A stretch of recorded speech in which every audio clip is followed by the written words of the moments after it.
guddida heer qaran ee u diyaargarowga kahortagga xanuunka coronavirus covid-19 ee jamhuuriyadda somalilan ayaa shirkadda telesom ka guddoomay qaadhaan lacageed oo dhan 840 kun oo dollar oo iskugu jira 640 kun oo dollar oo qalabyo caafimaada iyo 200 kun oo dollar oo kaasha oo noqonaya 4 kun oo qoys raashinkood waxaana shirkaddu ugu tala gashay qaadhaankan lacageed inay kaga qayb qaadato qorshayaasha xanuunka coronavirus lagaga gaashaamanayo.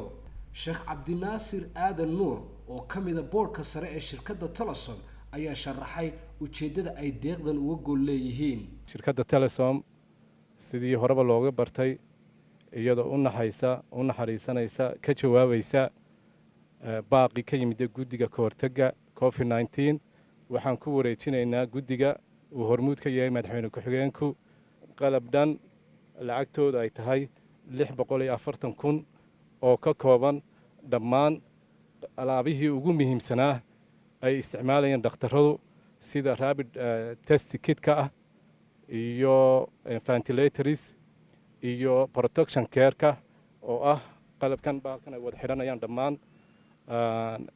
jirka oo dhan qarinaya. waxaan hadda halkan rabaa inaan ku wareejiyo 200 kun oo kaash ah oo u dhiganta 4 kun oo qoys raashinkood iyo qalabka u dhigma 640 kun ee dollar. wasiirka horumarinta caafimaadka ee jamhuuriyadda Soomaaliland Cumar Cali Cabdilaahi ayaa shirkadda Telesom uga mahad celiyay kaalmada caafimaad iyo bini'aadanimo ee ay soo gaarsiiyeen guddida heer qaran ee la tacaalaya xanuunka COVID-19. markan waxaan leenahay aad iyo aad baad mahadsantihiin. waa dareen wanaagsan, waa xilkasnimo, waa wixii laydiga filayay. shirkad ahaan aad tihiin dad gartay inaad gacan ka geysataan. halkan laba qaybood bay u kala baxaan waxtarka ay Telesom hadda soo bandhigtay. kow waxaa ugu horeeya qalab caafimaad oo say sheegeenba ku kacay qiimo ilaa 600 kun oo dollar. waxaa ku jira 20 kun oo xabo oo ah shaybaarkii dhaqsaha ahaa oo doctor madaxweynuhu inuu hadda ku dhawaaqay dadku is eegaan kaasina qayb buu ka noqonayaa dadaalka lagu jiro in xanuunka la ogaado xaaladiisu halkay ka marayso. waxaa kaloo ku jira termometradii lagu eegayay xumadda qofka oo iyagana aynu uga baahannahay meel walba inaynu ku isticmaalno oo la socdo xaaladda caafimaadka. kuwaasina waa 500 xabo. waxaa ku jira maaska nooca dhakhaatiirtu isticmaalaan ee laga maarmaanka waa marka ay qof laga shakisan yahay 5 kun oo xabo ah.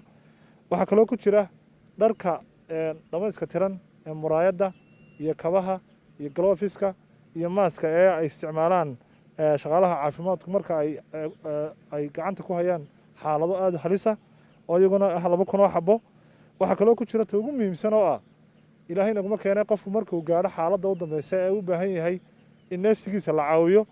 mashiinadii neefsiga oo 13 xabo oo laba nooc ka kooban, kuwa waaweyn oo iyagu aan la qaadi karin iyo kuwii muxuu ahaa la qaadi karin, labadaba isku jiraan. madaxweyne ku-xigeenka jamhuuriyadda Soomaaliland mudane Cabdiraxmaan Cabdilaahi Ismaaciil Saylic ahna guddoomiyaha guddida heer qaran ee u diyaargarowga kahortagga xanuunka COVID-19 ayaa shirkadda Telesom ku bogaadiyay doorka wanaagsan ee ay ka qaadatay dadaalada lagula tacaalayo xanuunka coronavirus. kaalmadan qalabyada caafimaad iyo lacagaha cadaanka iskugu jirtana ay wax weyn ka tarayso dadaalada lagu badbaadinayo bulshada Soomaaliland. waxaan ka deeqdii koowaad lacag lamsamo oo buuran ah oo iskugu jirta qalab iyo lacag baan ka guddoonnay maanta shirkadda Telesom. runtii aad iyo aad baan runtii ugu mahadnaqaynaa. ilaahay waxaan ugu rajaynayaa in miisaanka xasanaadka ugu daro. deeqdaas oo saa wasiirku sheegay qalabkii caafimaadka ee maanta loo baahnaa ah oo ku fadhiya lacag dhan 640 kun oo dollar ku fadhiya iyo 200 kun oo kaasha oo qaybta 4 kun oo qoys oo u dhiganta. waxaan kaloo halkan fariin waayeelnimo uga dirayaa ummadda Soomaaliya dhammaanteed. nin kasta oo maanta waxaya nin baytaalkiisu yahayba inaan maanta waxba laga hagranin.